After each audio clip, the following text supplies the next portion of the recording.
Bonjour à toutes, bonjour à tous, je m'appelle Merlin, je suis interne en deuxième semestre d'anesthésie et réanimation dans le service d'anesthésie de l'Institut Gustave Roussy et je vais vous présenter un topo qui a été chapeauté par le Dr Hidel Kadi. Ça saigne, ça me déprime. Alors tout ça, ça commence avec un cas clinique. Ça commence avec un cas clinique. Vous êtes en consultation d'anesthésie avec Gustave Roussy et vous trouvez Madame M qui a 49 ans. Qui vient parce que dans 2 semaines, elle a une hystérectomie totale sur une néoplasie du col utérin. Alors vous faites votre interrogatoire en antécédents chirurgicaux, une abdominoplastie, une ligamentoplastie de l'épaule droite et une colonisation. En antécédents médicaux, un asthme contrôlé où elle n'a jamais été hospitalisée, une thyroïdite de Hashimoto, elle vous dit qu'elle saigne. Elle a une tendance facile au saignement, mais pas plus de ça. Et dans ces traitements, pas grand-chose, d'afloxétine, 20 mg le matin et du Levothyrox pour son hypothyroïdie, 50 microgrammes le matin. À l'examen clinique, là, pas grand-chose, même rien. Poids, taille normaux, elle vient avec un bilan qu'elle a fait en ville, donc globalement un ionogramme normal, et puis une hémoglobine qui est normale et les plaquettes qui sont dans les normes. Alors on va essayer de gagner un premier million d'euros en répondant à la question. Alors qu'est-ce que vous faites? Est-ce que vous demandez aucun examen complémentaire, on dit ok chirurgie, tout va bien? Est-ce que vous faites un bilan d'hémostase TP-TCK? Est-ce que vous faites un bilan de sa fonction thyroïdienne? Est-ce que vous détaillez la diathèse hémorragique? Ou est-ce que vous faites des facteurs de coagulation? Ça s'affiche en un petit peu.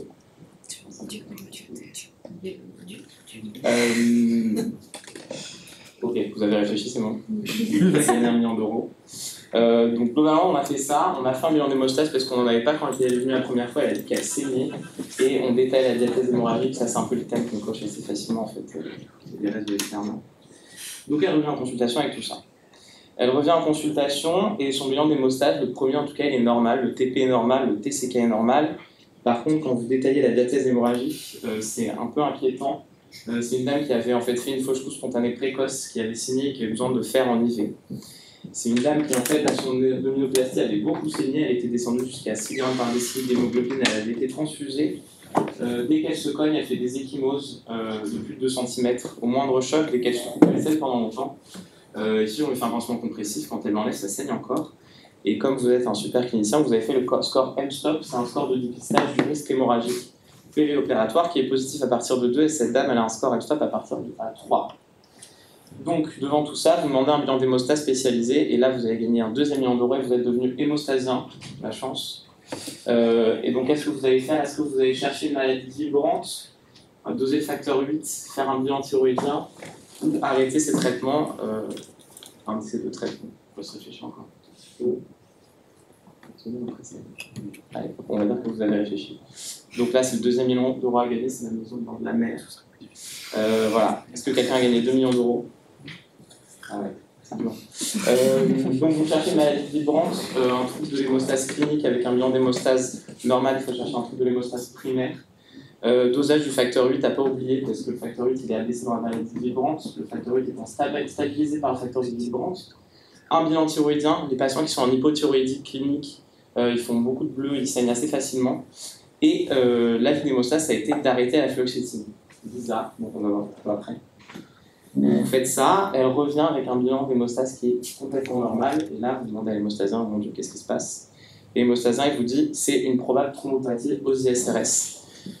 Et il vous dit de la démarche à peu près à suivre périopératoire, sachant que c'est une chose qui n'est pas très, on verra après. Il vous dit d'arrêter les ISRS, de les reprendre à distance de la chirurgie. De lui donner du minirin 1 heure avant le geste. Le minirin, ça libère du facteur de vibrance et du facteur 8 dans la circulation. Une restriction hydrique à cause du minirin, de lui mettre de l'églasine pendant 10 jours quand même. Et il contre-indique les INS en périopératoire. Et grâce à ça, la patiente est opérée. Elle est opérée, je crois, c'était le 15 juin et elle n'a pas saigné. Voilà. Donc on va essayer de voir un peu pourquoi du comment de tout ça. On va parler d'ISRS, de risque hémorragique et période périopératoire. Globalement, on va d'abord un peu d'épidémiologie sur les ISRS. C'est 11% de la population aux États-Unis au-dessus de 12 ans, c'est beaucoup de monde.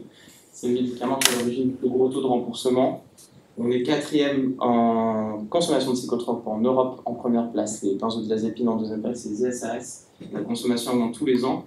Et quand on essaie de voir à peu près quelle part de la population va avoir des ISRS dans la vie, il n'y a pas de chiffre clair, mais on peut s'aider de ça. Quand on regarde les recos de la HS, sur l'épisode dépressif caractérisé, les ISRS sont indiqués en première intention de façon très claire dans les recommandations.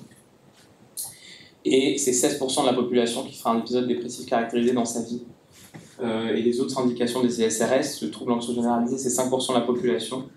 Donc c'est globalement des médicaments que vous allez rencontrer assez fréquemment dans votre carrière. Et on va aussi parler d'activation plaquettaire et de sérotonine. Donc ça, c'est le schéma compliqué de l'activation plaquettaire. On va essayer de faire simple. Il y a des facteurs qui vont entraîner l'activation plaquettaire, les très connus, l'ADP, le thromboxane A2 et la thrombine, le facteur de Willebrand. Et un peu moins connu, la sérotonine. Ces récepteurs qui sont là, les récepteurs plaquettaires de la sérotonine, c'est les mêmes qui sont présents dans le système nerveux central et qui sont ciblés par les ISRS. L'activation plaquettaire, ça va permettre à la plaquette de relarguer des granules de sécrétion. Dans ces granules de sécrétion, il y a plein de sérotonine, donc il y a un rétrocontrôle positif. Donc il y a bien un rôle important de la sérotonine dans l'activation plaquettaire. Alors, globalement, comment on est arrivé à se poser ces questions-là de peut-être que les ISRS en périopératoire, c'est pas incroyable. Globalement, à partir des années 80, on s'est rendu compte que les patients qui étaient dépressifs, en épisode dépressif caractérisé, la dépression était un facteur de risque d'événements thromboemboliques chez ces patients. Alors pendant longtemps, on s'est dit oui, mais parce qu'ils sont très polymorbides, ils ont un mode de vie qui n'est pas forcément incroyable. C'est probablement à cause de ça. Et à partir des années 90, les ISRS ont pris un essor important. Ils sont passés en première intention dans le traitement des épisodes dépressifs caractérisés. Avant, c'était les tricycliques. Et on s'est rendu compte, les psychiatres se sont rendus compte que quand on traitait les patients par ISRS, on perdait ce surrisque thromboembolique chez les gens en épisode dépressif caractérisé. Et ils se sont rendus compte aussi, on va voir après, que les patients à qui on donnait des ISRS avaient un risque hémorragique majoré. Donc du coup, c'est ce qu'on va voir un peu. Par quel mécanisme on peut expliquer ça? Est-ce qu'il y a un vrai impact clinique des ISRS sur le risque hémorragique et en périopératoire? Qu'est-ce qu'on peut en faire? Un peu de pharmacologie d'études. Pour voir un peu le rôle de la sérotonine dans la fonction plaquettaire. Alors, dans cette étude-là, on a pris du plasma riche en plaquettes et puis on l'a incubé avec soit de l'ADP, on a dit que ça activait l'agrégation plaquettaire, la sérotonine ou ADP plus sérotonine. Donc là, il faut regarder à gauche. Et on a regardé en cytométrie en flux l'expression de marqueurs d'activation plaquettaire dans ces plaquettes qui ont été incubées. Et ce qu'on voit, c'est que quand on incube des plaquettes avec de la sérotonine, de l'ADP, mais surtout quand on met sérotonine plus ADP, on a une augmentation de l'expression de facteurs d'activation plaquettaire. Quand on prend ces plaquettes et qu'en plus on met des ISRS, la petite étoile, on perd cette augmentation de l'expression des facteurs d'activation plaquettaire. Là, c'est qu'il y a une différence significative par rapport à quand il n'y a pas d'ISRS. Pour quelque chose d'un peu plus visuel, dans cette étude, c'est la même que tout à l'heure, ils ont pris des aortes de lapin. Ils ont ouvert les aortes de lapin en deux, ils ont fait passer du sang dedans, du sang qui avait différentes conditions, et puis ils ont regardé en microscopie optique la formation de thrombus plaquettaires et puis la formation de fibrine. Donc là on est sur du sang contrôle, du sang normal, donc on voit qu'on forme des thrombus plaquettaires et de la fibrine. Ici on a incubé, donc on a mis du sang avec de la sérotonine, 5-HTC à sérotonine. On voit, déjà visuellement ça se voit un peu, qu'il y a plus de thrombus plaquettaires et plus de formation de plaques de fibrine. Ne vous inquiétez pas, ils ont fait des statistiques, ils ont passé les images, c'est un logiciel qui a étudié les images, et bien, il y a bien une différence significative entre le contrôle et le sang avec sérotonine. Et quand on met des ISRS avec la sérotonine, on perd la significativité par rapport au contrôle, donc il y a bien une différence significative entre ces deux-là. En fait, on fait moins de thrombus de plaquettes et il y a moins de défauts de fibrine. Maintenant, c'est super, c'est des aortes de lapin coupé ou c'est de la biologie moléculaire. Maintenant, est-ce qu'il y a vraiment une altération de fonction dans les plaquettes? Est-ce que les plaquettes dans lesquelles on met des ISRS, elles fonctionnent moins bien que les plaquettes qui n'ont pas d'ISRS? Dans cette étude, ils ont pris des volontaires sains, 16, et puis ils ont fait une étude randomisée en double aveugle en post-rover. Donc un groupe qui va d'abord recevoir de la paroxétine pendant 14 jours, une période de washout de 14 jours, plus du placebo 14 jours. Alors dans le groupe l'inverse, ils vont commencer par le placebo, 14 jours de washout, 14 jours de paroxétine. Ils vont prélever le sang à 3 moments différents, ils vont déterminer la concentration plaquettaire de sérotonine par un ELISA et la fonction plaquettaire par un PFA100. Rapidement, le PFA100, qu'est-ce que c'est? C'est un test d'hémostase primaire, de fonction de l'hémostase primaire, donc de l'agrégation plaquettaire in vitro mais sur du sang total.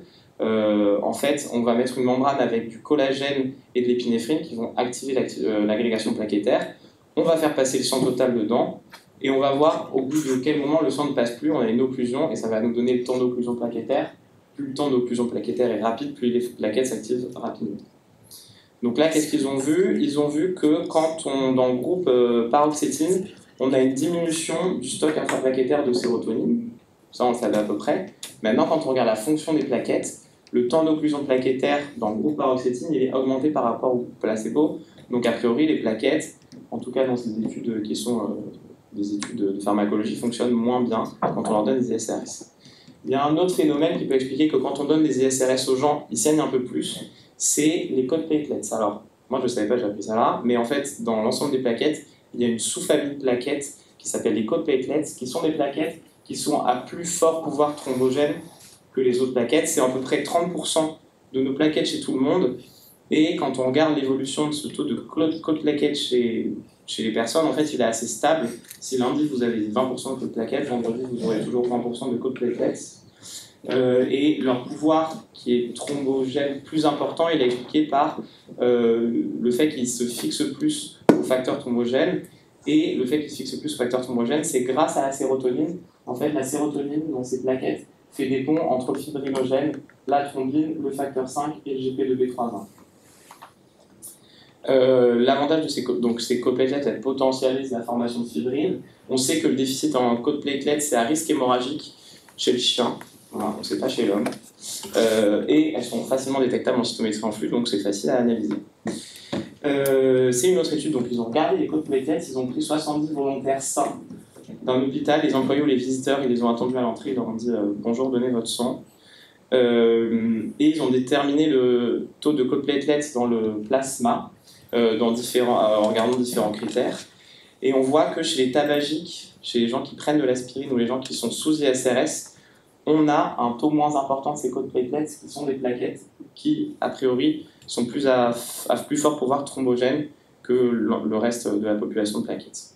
Alors maintenant, en clinique, est-ce que ça change quelque chose? Est-ce que les gens qu'on traite sous ISRS, ils saignent plus?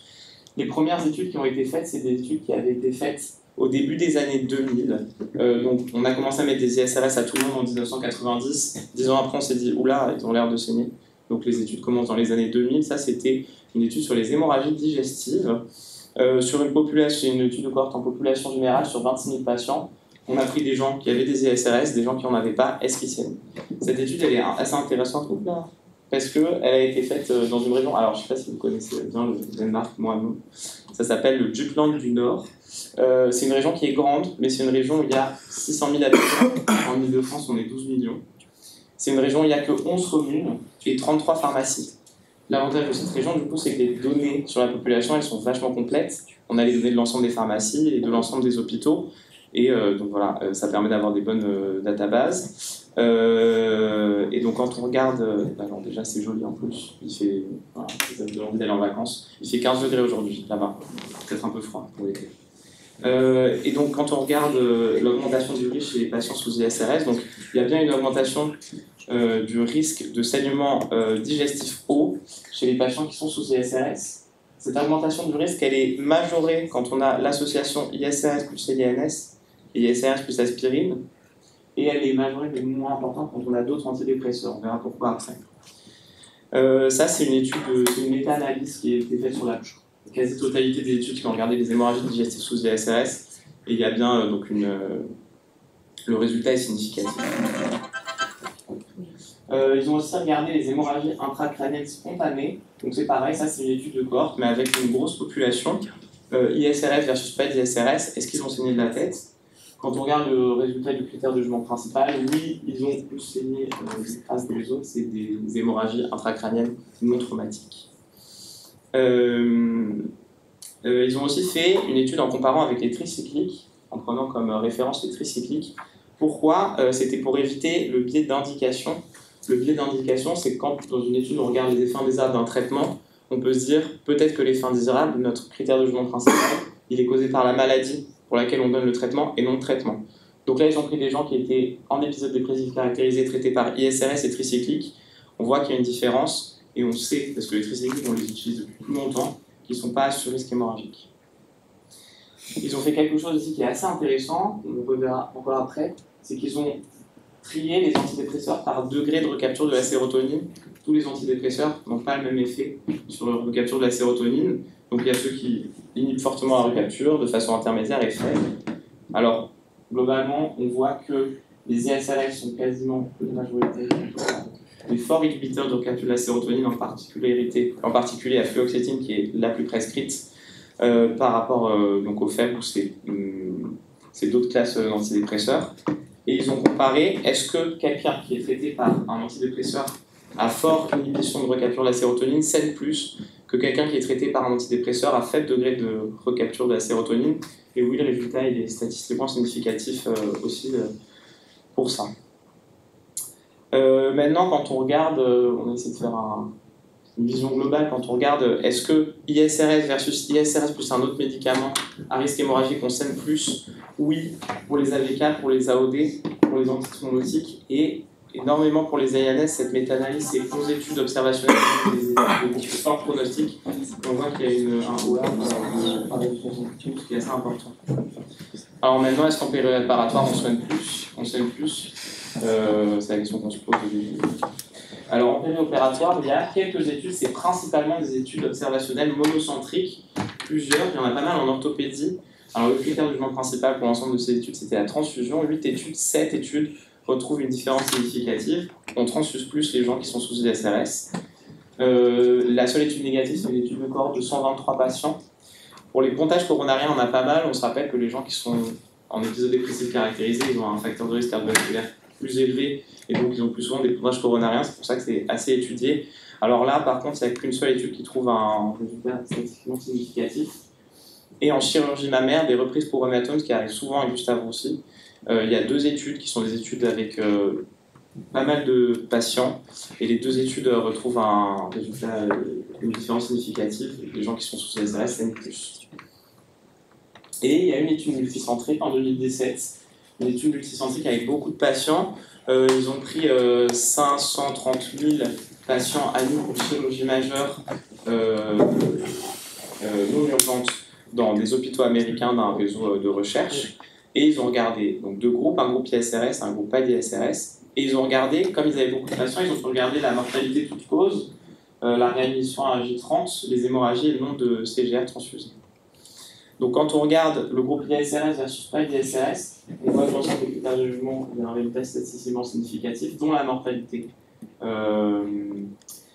Par contre, il faut nuancer ce résultat sur la mortalité parce qu'ils ont fait autre chose, ils ont regardé le groupe qui avait une maladie dépressive traitée par ISRS versus le groupe qui n'avait pas d'antidépresseur, parce qu'en fait, dans cette population-là, il y a 40% seulement des patients sous ISRS qui sont sous ISRS pour un épisode dépressif caractérisé, et 60%, on ne sait pas l'indication des ISRS, c'est assez bizarre, ou alors peut-être que leur base de données n'était pas forcément hyper bonne.